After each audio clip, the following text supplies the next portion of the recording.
Welcome to the Coom Currie Sports Cards podcast, where collecting meets the game. Your hosts, the Tag Team Champions. Before we get into today's episodes, we'd like to thank our sponsors, Kiwi Card Collective. Yes, troops, episode 60. Welcome to the Coom Currie Sports Cards podcast. A milestone, Coom. 60 episodes. We are here on the road to 100. And we've got a hell of a special guest on the cards. Scott Waldrom, former Hurricanes All Black rugby player, come king of the collectibles. Scott, welcome to the pod, mate. Yeah, thanks for having me. It's good to finally get it done, and then I could stop Ben constantly messaging me and knocking on my door to do it. Well, it's good to have you on, Scott. I've been looking forward to it. But before we start, you say it's a milestone, MC, episode 60, right? I had Lily was she was going to bed the other night, right? And I was doing something with the podcast on YouTube. She comes in and we're scrolling down, and I'm teaching her how to use a mouse. So we're scrolling down to YouTube, and we come to the first episode, and she says, "Oh, is that your first video?" I said, "Yeah." So we played it, and it was terrible. I was like, "How have we got to episode 60 from there?" But we have. So yeah, the proof come a long way. In the pudding. You've gone back to episode 1. I don't think for my mental well-being, it'd be good going back to episode 1 and hearing us dribble out some of the chats we had. But look, you're actually all right. I just sound miserable. Nothing changes there then. Right, Scott, I've been given, just to be confirmed, 5 quick-fire questions just to get the episode started, to warm the coggles. So I'm going to fire some quick-fire questions at you, mate, all right? All right. No worries. Okay, no question thinking 1. Allowed. Question 1, rugby or high jump? Rugby. I love rugby. Question 2, who's better at rugby, yourself or your brother? So you said, who's better at rugby? I knew that was going to be it. I've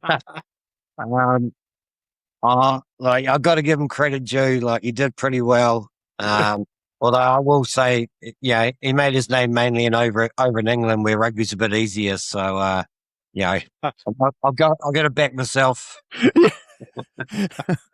Oh, that's a good answer. I like that. Question 3, Coom Currie Sports Cards or Top Play Sports Cards? Oh, Coom Currie all day. Goodness. Bloody Shane. Get in. Shane at Top Play just uses and abuses us, so. We'll take the win on that one. Big question 4. Now, I'm just going to ask it because this is straight from Coom. Do we need subtitles for this episode? No, because Shane's not on it, mate. It's only Shane, so you'll be all right. He's still upset about that. He still genuinely thinks that I've intentionally put subtitles. He'll never believe me, so I might as well go with it. You're stitching them up, mate. To be fair, I've been listening to your episodes and stuff, but I don't even know half the things you guys are talking about. The first time I heard Codswollop, I was like, what the hell is Codswollop?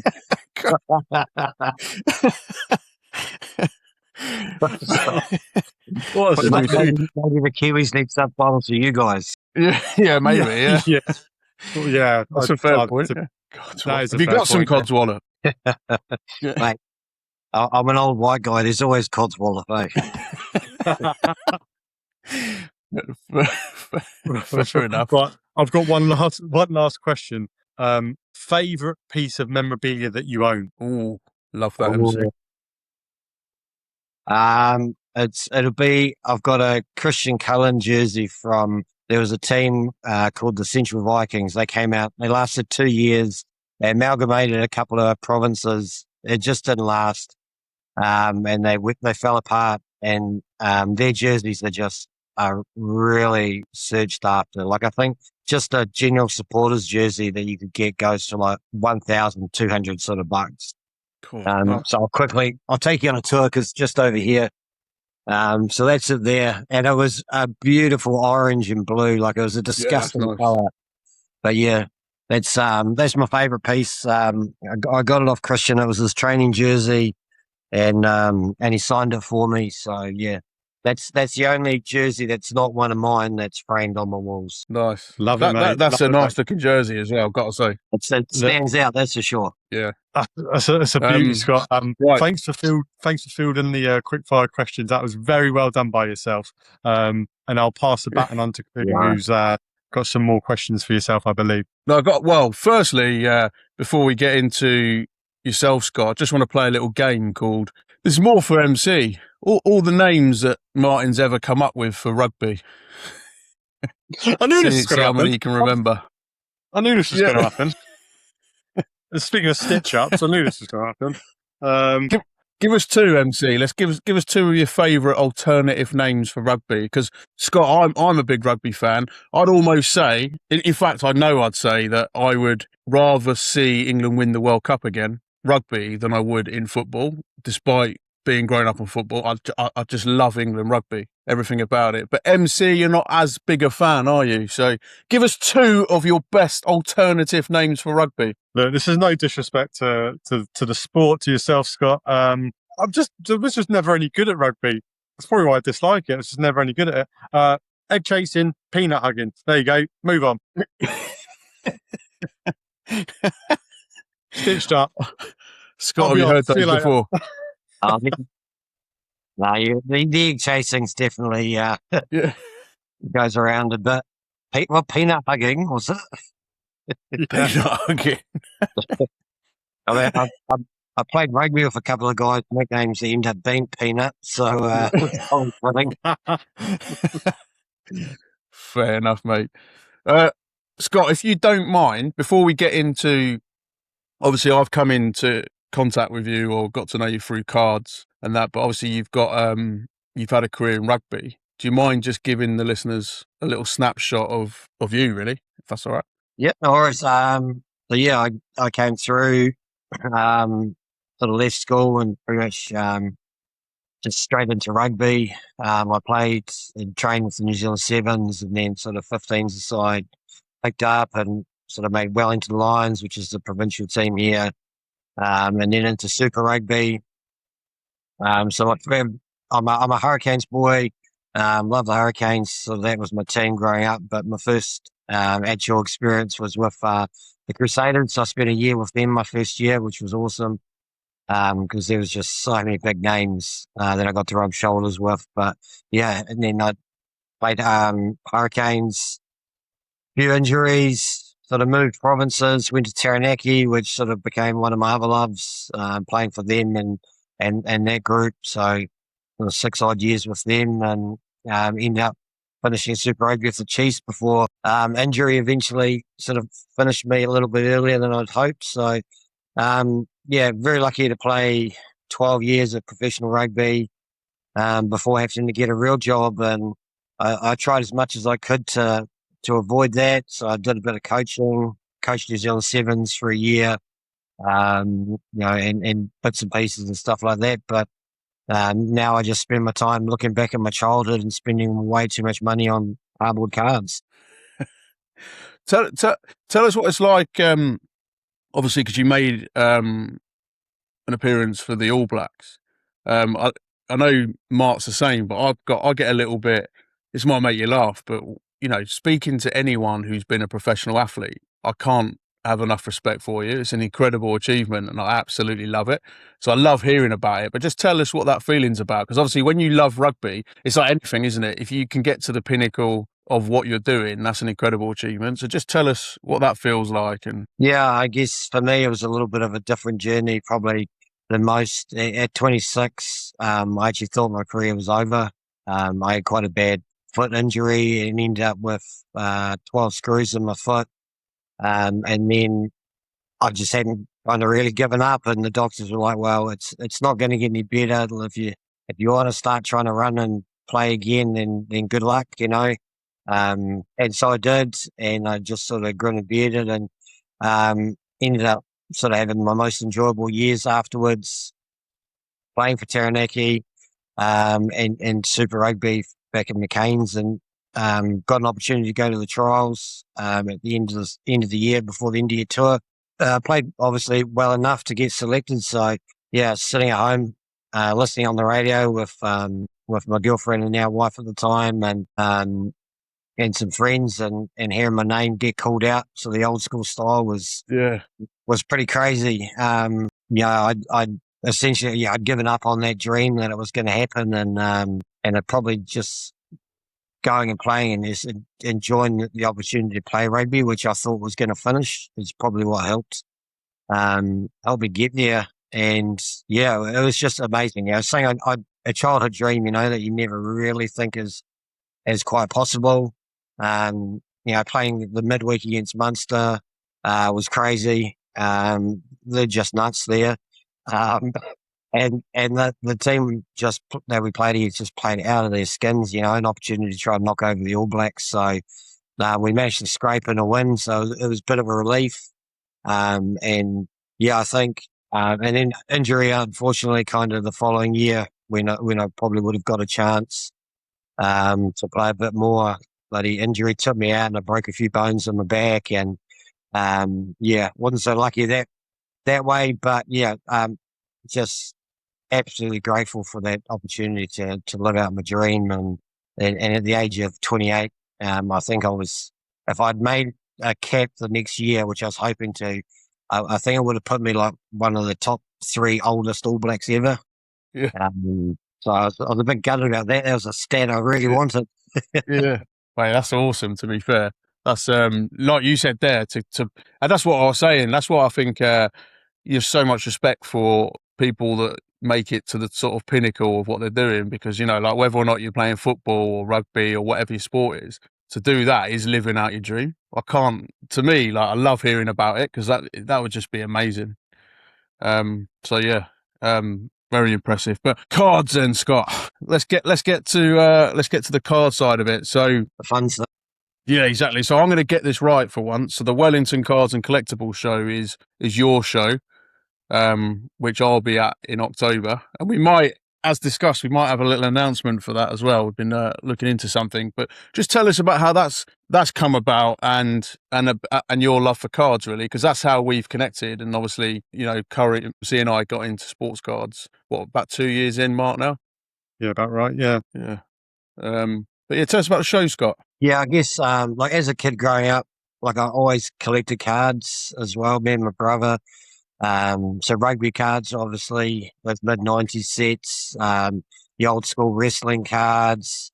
And then, my parents let us kind of almost buy anything, like Teenage Mutant Ninja Turtle cards and all sorts. And then obviously Michael Jordan's, in the 90s were massive cards as well. So, yeah, I always remember collecting those. And it was probably, 6 years ago when we were all locked down, looking back at the better times and start reminiscing about all those childhood things. And because I had, a 10-year-old and a 8-year-old, you start sort of educating them on the good old days. And living vicariously through the kids. Yeah. So and then I just ended up buying back all those cards, that I remember as a kid. And I kind of grew from there. I went along to the New Zealand Card Collectors Show, which was at Upper Hutt that year. And with my son, and, we went around, and he was into Pokemon. So we were getting Pokemon cards, and he was, looking through all the dollar bins and the free cards and stuff. And it was awesome. And then, a year later, went again. This time we'd sort of picked up a whole bunch of older cards, and we, spoke to a few vendors, and then we were like, maybe we should, get into this a bit more. And so, I started buying and selling sets and stuff like that, just to kind of pay for the cards that we were collecting and keep them for ourselves. And then eventually ended up being a vendor at the New Zealand Card Show when it was held in town, not last year's show. And then it just kind of grew from there. So I did a couple of smaller shows, Met a few different vendors through that as well. And then like, for Wellington, we used to sit, you sit there going, oh, New Zealand Card Show's about a year away. Like, I want to see more cards. I want more cards.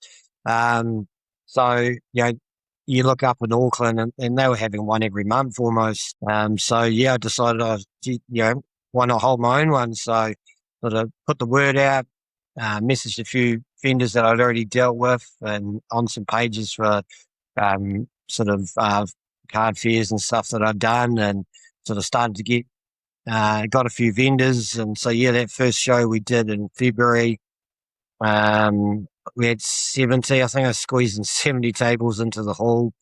To be fair, it was a massive learning experience because I didn't expect how many people would turn up.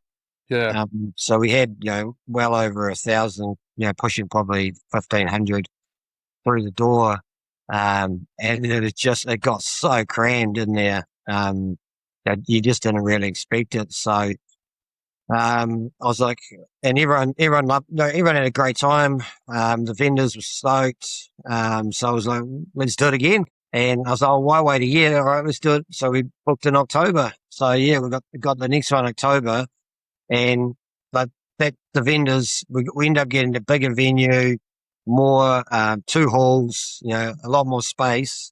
So I think we've got about 115 tables, and they were all booked out like 3 months before the start of the show. Like, it was just crazy. Like, everyone's just right into it, and the support and the whole car community has just been awesome. So, I think with, like you were saying there, like your reasons for actually doing the show is probably why everyone turned up as well, because you're going to the New Zealand Card Show thinking, I want to do that, or we need more shows. So you go and put on another show, but everyone else is also thinking we need more shows. So that's why they attend your show, because it's exactly what people need, and it's such a growing hobby, isn't it? Like, and even when you compare that to our sort of how we've started with the hobby, and obviously with the night market at Top Play, these shows are perfect for us to start doing a bit of vending, start building up some inventory and stuff like that. But I reckon everyone there was just desperate to get there. And I said to you before, I had my back issue at the time, and I didn't know that was your show at the time. And I had my mate round here, and I was so desperate to go, but I didn't want to stand in potentially any queues or if it was busy. So I was like, we're going to have to go down for the last hour because I could barely stand. But the mentality was exactly the same. Like for me, once I went to the New Zealand Card Show the year before, I just wanted to go to another show. So I was desperate. As soon as I knew that was on, I was desperate to go as well. So I think that's probably why it was so well attended. And I think it's a great opportunity. It's a great time now to be putting on those shows. Oh, yeah. I mean, the card collecting's massive. Obviously, it's booming, but yeah. For me, it was just exactly that. Like, I just wanted to put shows out there, make it as affordable as possible for everyone. And we did a lot of fundraising around it for other groups. So, probably the best thing about that show for me was I was able to get my local sports club, so the Upright Athletics Club. So they all came to help on the day. So we had 10 plus people there helping, and because it could have been so much worse, but because I had a real good group of people there to help, a couple of guys chucked on the high vests and did the traffic management, so that we had them, directing around where to park. And because we filled up this whole school, it was nuts. We went into the overflow area that was like down into the gravel on the sports field, like it just shock it out.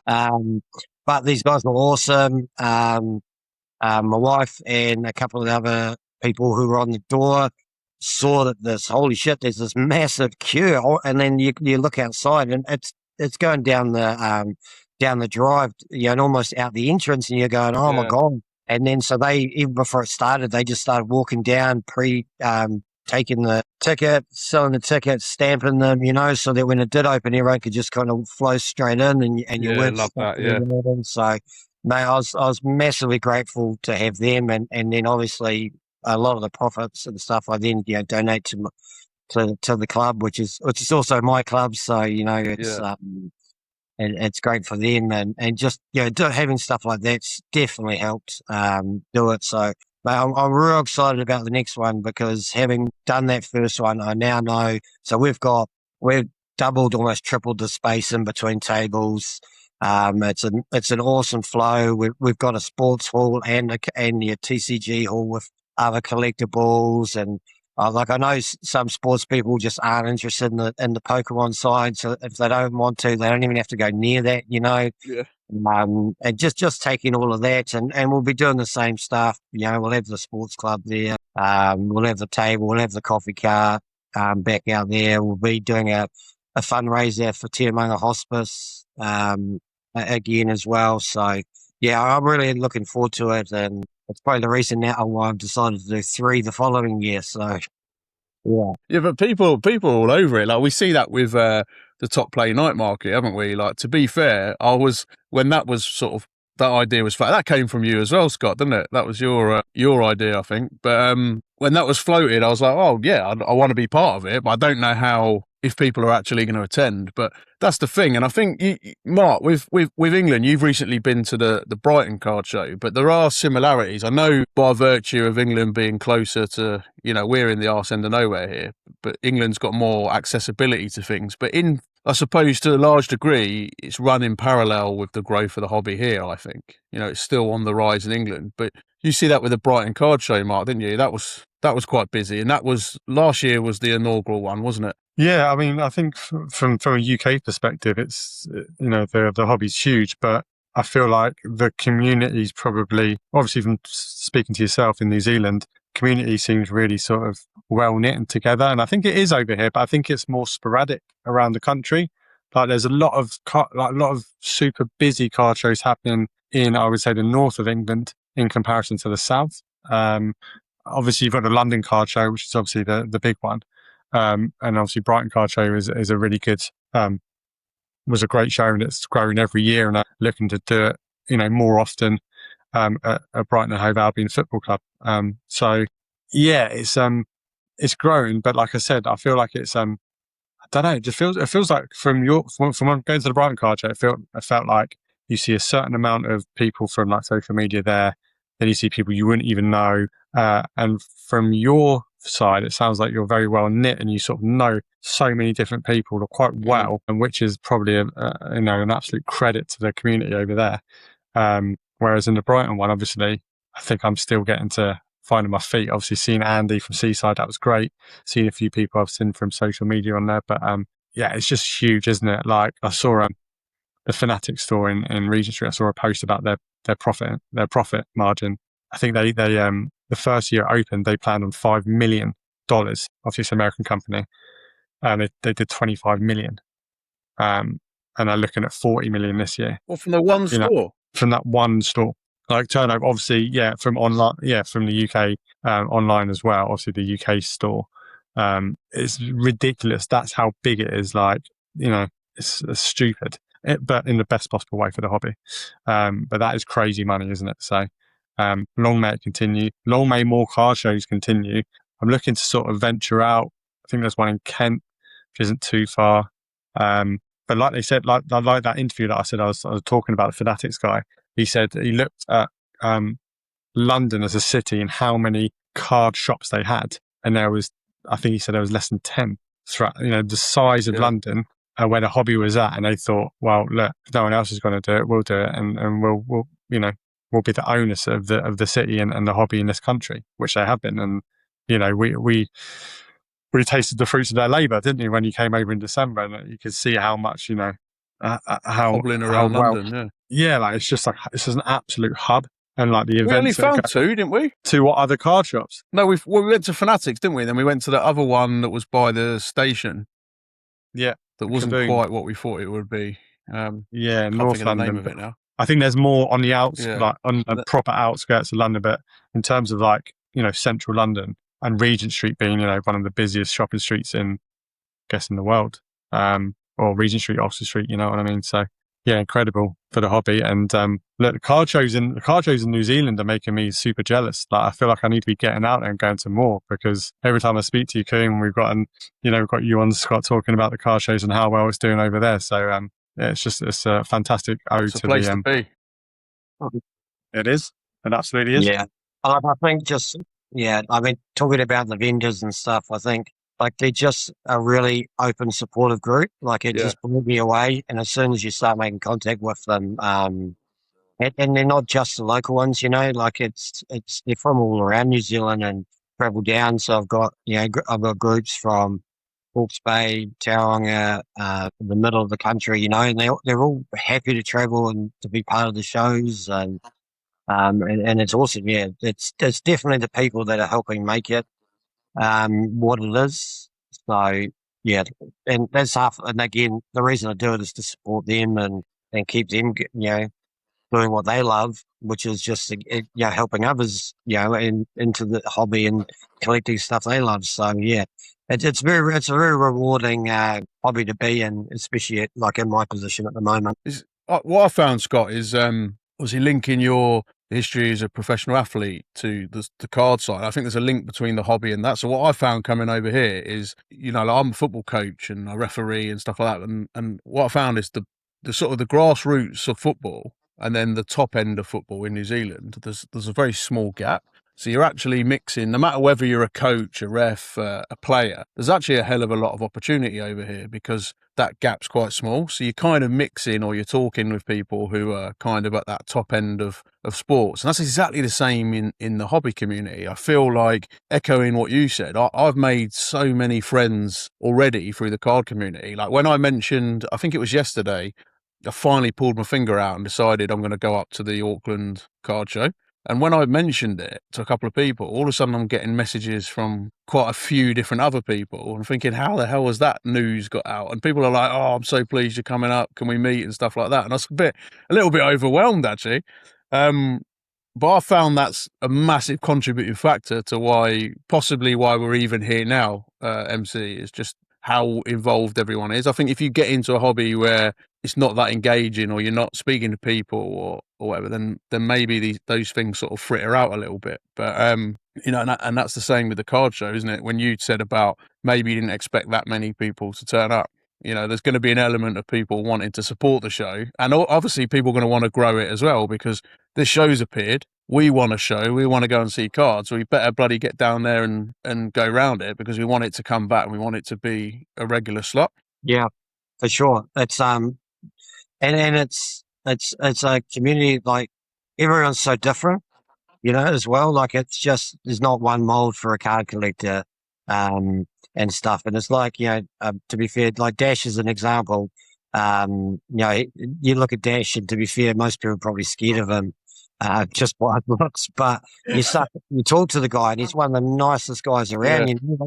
He wasn't able to get to the card show, but he messaged and said, "Oh, good luck, and if I can, I'll get up there." And he managed to pop up at the end, and he dropped off a whole bunch of free cards for the kids at the entrance, and then you go to. He's obviously part of our sports night market that we do, and mate, he's just so friendly and they love him, and he chats to everyone. He's got little Dash's kid there, and that kid's just a dude, man, and it's just like such a great group. And like I haven't met anyone yet that just that has not been a positive interaction in it at the moment. So yeah, either I've just been very lucky and only met the good ones like yourself, or it's just a different sort of mentality, and everyone's just so much more friendly. Yeah, Scott, I reckon listening to those numbers, Fanatics, I reckon we should open a card shop down here to rival that Top Play Sports Cards. Probably. That guy's he's ripping everyone off. Yeah, exactly, yeah. To be fair, Shane's another reason, he's so supportive. Like, he's the guy that owns the shop, but like he's just wants the hobby to grow, and he's another one. Like he's a great guy. Like the amount of times you go in there and he's just giving stuff to people and kids and free advice on everything is, just another example of that. But to be fair, Fanatics are actually, they're a bad name in New Zealand rugby circles. So Fanatics have the licensing right to the All Blacks, and everyone here is screaming out for rugby cards, and they don't want to do them. And people have tried to get in touch with them about it, and they just get flogged off. They probably just don't see it as a big enough market, but Yeah, they're the reason there's no rugby cards in New Zealand. Yeah, but they should see what's happening with the NRL cards because everyone's gone mad for them, haven't they? Oh, NRL's crazy. Like, Yeah. it's all I see now, you know? Yeah. Like, I'm trying to find rugby cards and all I get is bloody NRL stuff popped up. Yeah. It's mad. It's absolutely mad. Yeah. But going back to Shane, yeah, he's. I don't want to big him up too much after my, my relegation in the content creator league or whatever. Dropping down, making exclusive deals with other content creators. But no, you're absolutely spot on. I love going in there, to be honest. Although I seem to be getting abused most times I go in there now. But he's most things Shane's told me, especially around card, elements of card show, or whatever. He's given me a few tips, and then I'll come back after, and I'm like, yeah, you were right. You were right. He's certainly got the knowledge. He's a long-term collector. He's a lifelong Yeah. collector, that guy. That's why he can open a shop. I'm pretty sure everything in there is just his from a Yeah, kid. exactly. That's his stock, isn't it? Yeah. Yeah. Where are you getting them from? I'm a front room. Yeah, another box. Yeah, but he yeah, I mean that shop is class. To be fair, he's got a great space there, and obviously it lends itself well to doing the card market, and yeah, and he's doing it the right way, isn't he? I said this to him, I think when he did the podcast with us, but if it was me, I'd be like, I've always got like, if I've got a vision of something, I want to have it like that from the start. Where he's been real patient, hasn't he? And he's built up. And if you think over he been there about a year and a half, something like that, over that period of time, from day one through to where it is now, it's getting more and more full, and he's gradually bought in the products that he knows people want and stuff like that. He's not been like I would probably be, where you want to get everything at once and it looks a certain way. So I think the way he's done it has been phenomenal, and it's so good for the area as well to be able to walk in and just go in the shop. Yeah, it's a cool shop, and like I said, it's friendly. You can go in. You can go in there and sit and watch the NBA on the TV. And, he's got the tables, pick through the dollar boxes and stuff like that. But yeah, it's definitely different as well. Like, so I was just in Scotland last month, and I made it my mission. I was going to go and try to check out as many card shops as I could, and it's just all the Pokemon TCG stuff, cool shops. Like, they were awesome. Like, just sharp with everything, sort of anime, TCG, comics, pops, everything there. But just hardly any sports cards, 6 shops. I just hardly saw any sports cards. I managed to find one shop that had these this year's Formula One tucked away. So I bought everything off the shelf and brought it back to New Zealand. But, besides that, it was surprising there just wasn't, and especially for Glasgow, I thought there'd be a lot of football stuff, but no, just couldn't find it. Scott, I'm aware you're going to be shooting shortly, but if you don't mind, I just wanted to ask, firstly, before I ask my last question, Mark asked you about your memorabilia. What's your favourite card in your collection? I'm a massive Christian fan, so I've got a whole bunch of his stuff. And then obviously like his rookie card. Nice. Right there. So that's like the only card he's in a Manawatu jersey. So I did set this aside just for you guys. So yeah, like all my Christian cards. These are all my personal collection ones. So yeah, those, and then just into the rugby stuff. So a lot of those mid-90s, Josh Cromfeld, he was another legend I loved, and stuff like that. So yeah, so that's my collection. That's phenomenal. Yeah, I like that binder as well. That's decent. There. I do love the top loader binders. Yeah. I find they look up a bit better, but I'm going to show off my recent acquisition. I don't mind upset a few people. Oh yeah, Jonah Lomo. So that's his, the considered rookie one. Yeah. And I managed to pick these up just recently, and they are mint. Like, I'm going to send them all off to Created. Yeah, that's phenomenal, mate. Yeah, because they're awesome. But yeah. So that's, the rugby stuff. Michael Jordan's, me and the boy collect Michael Jordan's. I think we're up to about 1,000 of cards of his. Yeah. But now they're just getting more expensive, so I need to start making some more money and that. But I'll just, and then my last one just for the English guy, because I annoyed you the other night. I got all excited about my 2006 sticker album. Oh, yeah. And after you guys were talking about it, I was like, all of a sudden I end up with a football sticker album X. So yeah, managed to pull a whole lot. But there's me, the Messi rookie sticker. So I think that goes from, I think it's about 360. The last raw one went on eBay for that. So I'm not yeah. told MC about that yet, but you was opening that England set, weren't you, and sending the pictures through. Like they're decent stickers as well, to be fair. Yeah, well, like you look at it, Ronaldo and bloody Ronaldinho, and even to be fair, I don't even follow football, but I know these names, Yeah. and stuff. And then the old Beckham and Rooney. There you go. Well, they're nice. Yeah, they're real nice and shiny. So, Yeah. so yeah, that's my English, and then just one more before I go. Just with the English, one of my jerseys I've got for sale, 1980s English rugby jersey. Oh, that's cool, isn't it? So super thick, extra armpit stitching. So obviously there's something going on there, but it's not all New Zealand rugby. I do quite a bit of international stuff as well, so cool stuff like that. Yeah, that's that. I like that jersey as well. Like just the whole look of it looks good. I do like a white jersey. Like my favourite Hurricanes jersey was a white jersey. So yeah. Nah, look good, mate. Scott, I'm gonna have to get you on again because there's so much we haven't got into. Obviously, more on your jersey side because obviously you got your ticket collecting, you're selling the jerseys, and you mentioned there that you've been to Glasgow. So that's something I'd like to talk to you about another time. You've been to the Commonwealth Games because you also coach the high jump. So there's a lot more to come. So if you're happy, we'll get you on again at some stage and go into a bit more detail. But look, from my point of view, we wanted to get you on. It's been like a carry on for another hour or so, but you've got to go. But yeah, listen, thanks. I appreciate it. Well, definitely we'll do a part 2. Just blame my kid. I got dragged into student teacher interviews. So yeah, I've got to go see what trouble he's been getting into. Yeah, that's it. Hopefully it's all good, mate. Yeah, Go and sort him out. If he's like his dad, it's not going to be good. All right, Scott. No, nice one, mate. All right. I appreciate it, guys. Keep up what you're doing. I love it. And I look forward to the next episode. Nice one. See you, mate. Cheers, Scott. Yeah, guys.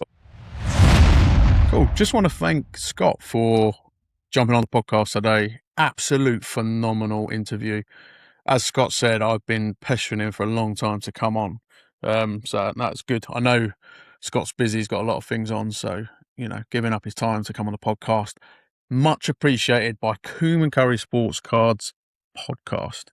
Now, I'm going to let you into a little secret, podcast listeners. This is actually a re-record because for the first time, well, not the first time to be fair, BC and MC have had some technical issues and MC's footage from when Scott left the podcast no longer exists. So BC has jumped back on.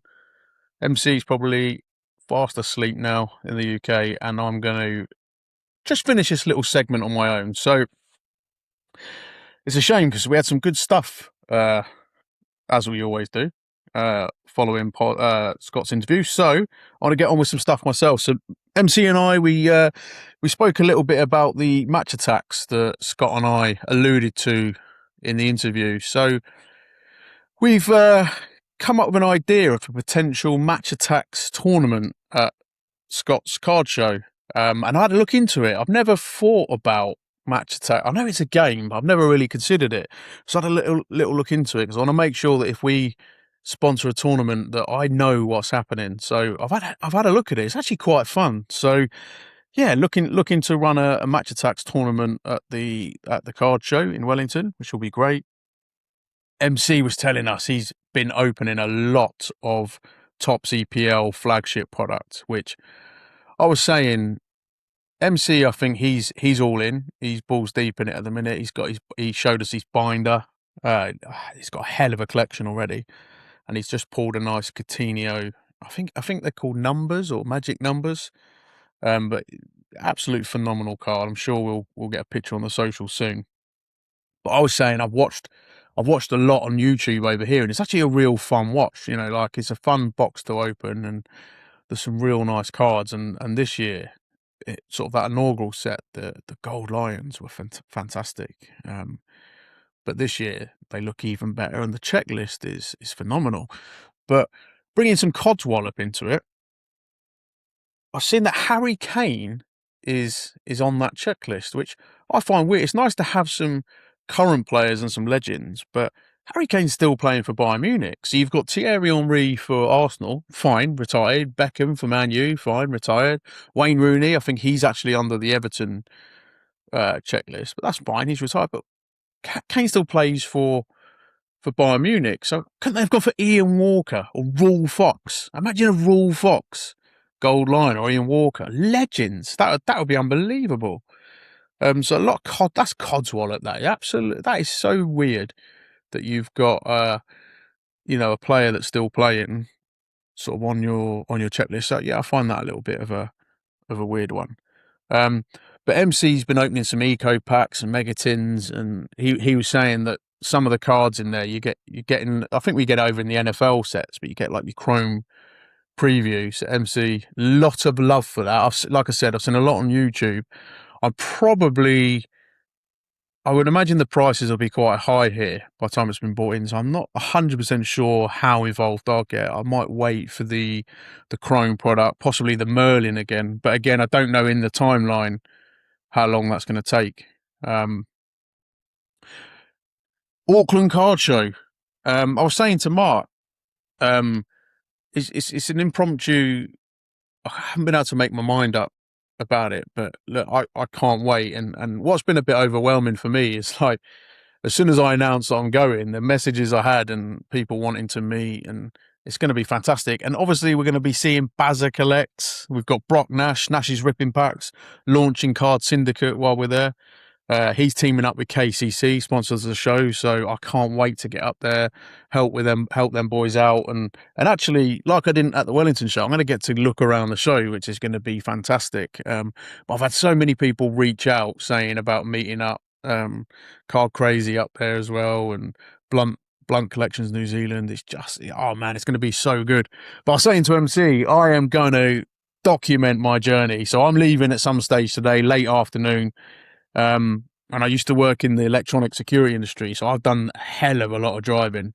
But 7.5 hours now, that's a drive that's probably beyond me. So I'm going to make my way up. I don't know where I'm staying yet, but I'm going to document it. And I'll say it's funny because you see these videos now, don't you, where they say, "Come with me while we pack this lunchbox," or "Come with me while I take my car down the garage." So BC is going to make a come with me style documentary to follow my trip up to the Auckland Card Show, which I'm quite excited. Maybe I'll do a pack my bag with me as I prepare for the Auckland Card Show. I'm debating maybe I should wear my Hurricanes top. I've had it on for the interview with Scott. Nice piece this, but I'll stand out as well. So I'm not sure what I'm going to wear yet. So yeah, there could be a come with me while I pack my bag. Looking forward to that. I've got I think I'm going to, what am I going to target at the Auckland Card Show? I'm not really going to go there. I'm going to have a little mooch around, create hopefully a bit of content, with the guys that we spoke about, but I'm not really specifically going up for I'll take a few bits with me, but yeah, not specifically looking for anything as such. I'll be keeping my eyes open for obviously JSN, AJ Barner, Royo, and anything nice Seahawks wise. And I'm gonna have to look out for MC's field level Gerrards. I'm actually weirdly looking forward to that for the boys. So hopefully there's some nice cards there. If you've got any, reach out. Always gonna listen. Mail day. So MC was saying that a lot of his mail day has obviously been tied up with the Topps Flagship EPL. But for me, I got a really nice Rashid Shaheed number to 425. That was from a break with Blunt. It's an absolute banger, that. I know I bleated on about it last week, but Resurgence is just phenomenal. What a product. And I bought a few bundles this week. Now, I'll talk about one of them specifically in a minute, but I've got a McAllister here to 299. That was really nice. Just a few things to keep in the PC. A Diaz. and we got a nice Salah on the Pulsar. We got a pink Frimpong. And hey, look, as the recording's gone, maybe I can retract this, but I had previously said to MC, rookie card, Jayden Danns, for his current Jayden Danns PC. That's a banger. Nunes, and what a card this is. Pulsar, Roberto Firmino, the GOAT for me, one of my all-time favourite Liverpool players. So I was happy to pick that up. I got a nice refractor Curtis Jones, and we got a really cool Virgil van Dijk. So that was one of my pickups. And in another bundle, I picked up a Paul Ifill Wellington Phoenix card. Absolute banger. I sent him a message. He replied and said, do I want it signing? I said, well, it's got to be done, isn't it? It'd be rude not to. But yeah, it just came in a bundle of cards I got. So that was pretty cool. Hoping to get Paul on the podcast soon as well. So that'll be good, which is a nice segue into some guests coming up. So looking back at the last 4 or 5 shows, it's been guests galore. Bazza has been absolutely ripping it up for us. Some unbelievable numbers. Very, very popular over here, Bazza. But yeah, like obviously we had Card Crazy on, who've gone straight to the top of the pops. Number 1, absolutely flying in that top 5, which I'll come to in a minute. But yeah, we've had back-to-back guests now. So yeah, just been phenomenal. So guests coming up. So we're going to have, hopefully we're going to get Paul on the show. I've got it's quite important, what's the word? Special for me, but I've got a couple of players coming on early October that I've coached, and they're going to be doing the playlist for us. So I was saying to MC, next month we're going to have a guest I won't reveal yet, but we're going to have a guest who's doing September's playlist, and then we've got some former players of mine doing October's, and then coming on and having a chat about that, which is going to be fantastic. So I'm looking forward to that. Yeah, can't wait. Right, swapsies. So you may have noticed, we briefly spoke about it before, but you've probably noticed a bit of change to the branding, and we've also added Swapsies as a sponsor for us. So Swapsies is a new platform over here in New Zealand, and it's giving us the opportunity now to load our cards on. We don't have eBay over here. We can purchase from eBay, but it doesn't operate in New Zealand. It's not an option when you're listing cards. But Swapsies is a really cool platform for us you get an account, you list your cards on there, you state whether they're for trade or for sale, and then people can contact you and make a deal.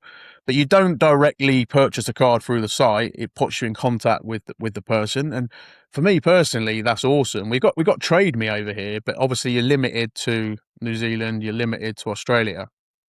But this is a nice way to lay out your cards. It's almost like having your own store in a way. And the good thing with Swapsies, you can add your chases on. You can obviously specify whether it's trade or for sale, so people have an idea of what you're collecting as well. And look, this is just a long. There's a long list now of real good people over in the hobby who are working so hard to grow the hobby. I'm not afraid to say with MC, I'm going to talk about the numbers in a minute. We had such a good chat about it, so it's a shame that we've not got that available. But we're proud of our contribution through the podcast, and the graph seems to be going like this. So people, you guys out there, I hope enjoy listening, and we feel in some way that we're helping or we're contributing to the growth of the hobby in New Zealand and the UK. As we spoke about with Scott, there are similarities in how the hobby's running in both countries. So, but with Swapsies, we've got, as I mentioned, I'm going up to the Auckland Card Show. I've got Brock's up there, and he's going to launch his card syndicate, and that's a similar thing. He'll be doing some consignments, he'll be selling. It's just another fantastic thing, and there's some. Look, I want to get everyone on to talk about their projects and stuff, but what a time to be alive! What a time to be in the hobby in New Zealand, because it is growing, and there's some quality people who are trying really, really hard to have an impact. And look, Swapsies is one of them. Kiwi Card Collective is another. Everyone we've had on, you know, Card Crazy, massive players, biggest distributor. Everyone knows Card Crazy. You've got Blunt New Zealand's who we talk about all the time. Some unbelievable guys, and you know, the amount of friends and connections I've made is phenomenal through the hobby. So we want to keep growing that. And look, there'll be more about Swapsies. You know, on future podcasts, we'll get Mark when we get Mark back on. When we resolve these gremlins in the system, we'll get into it in a bit more detail. Yeah. So let's get into the numbers of the show. So this is what I wanted to get into. So we said it on a pod before. I don't know really. I've got an idea of. We spoke about that top 5%. So we were saying 600 streams per episode puts you in the top 5% of all podcasts, apparently. But other than that, I don't know what good numbers looks like. But the more I think about it, the more I don't care, because we absolutely love the numbers that we're getting. I can't believe it. You know, the early day, the first few shows, we were like, 22 streams or something like that. And I think one of them was me. And the growth has just been phenomenal. So yesterday on Instagram, I put out, I'm not being rude. I'm just having a look at my phone. I put out a graphic. I made a top 5. So our intentions is to keep that live. So maybe every week, every 2 weeks, I'm not sure, we'll put out a graphic and we'll see what our numbers are like, so people can see who's top and see how we're progressing. Because like I said, everyone that listens, everyone that's contributed, this is just a show. It sounds cheesy, but this is everyone's show. Everyone's, you know, I want everyone to be part of it. It's not, you know, it's just contributing to the growth. If you want to come on and have a chat, these don't have to be well-rounded and polished. You don't have to be an actor. You know, don't just have a chat. Although that said, it is hard. You know, I was saying, look back at episode 1, we sounded like robots. It's interesting because you start talking in the green room, press record, and bang, you sound different. But when you get used to the fact it's just a chat, oh mate, it's fantastic. So let me give you that league table, right? So in at 5, Coom Currie Courtroom debuts, NZ Card Collectors Show Review, and England win. 137 streams.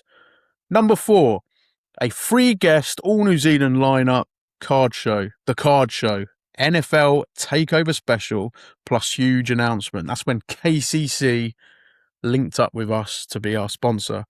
But we had Brock Nash on, we had Hamish, and we had Nick himself. 141 streams. Number 3, Bazza at the controls, an unexpected hat-trick ball. One hell of a deep and meaningful.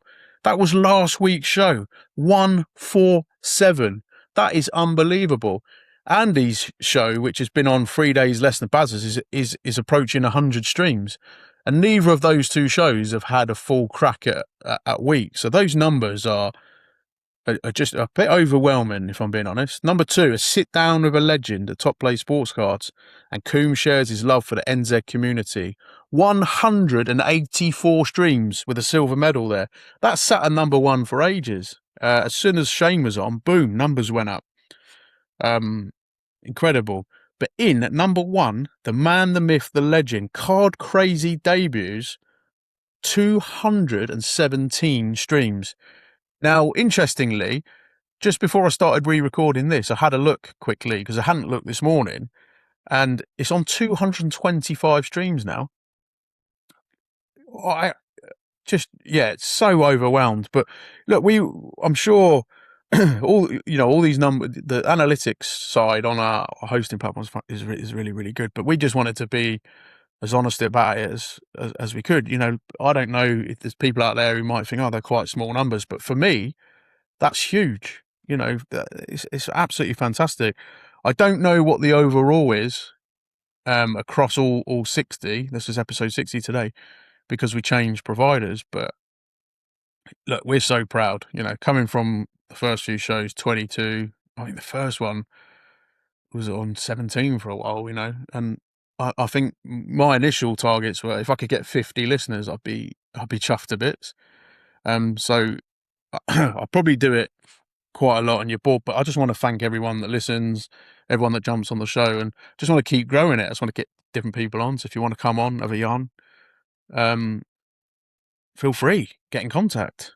I'm not sure what there is to cover. I've spoke about swapsies. I'm trying to think what me and MC were talking about, but but there was a lot of reflection on the last few shows as well, which we covered.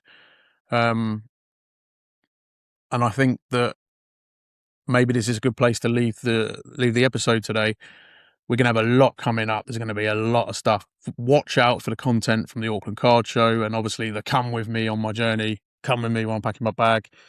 That sounds boring, doesn't it? But there'll be a lot of content, and then obviously there'll be a hell of a lot to talk about on the next show. And one thing I did say to MC is I think the next show will be MC and I, and we call it an admin show where we're going to kind of reflect on the guests we had. We can talk about the Auckland Card Show and just look back at the last few weeks, because it's been amazing for the podcast. So listen, I just want to thank everyone. Look out for the content, and in the absence of MC, from both of us, regards to your family. And episode 60 is Romeo done.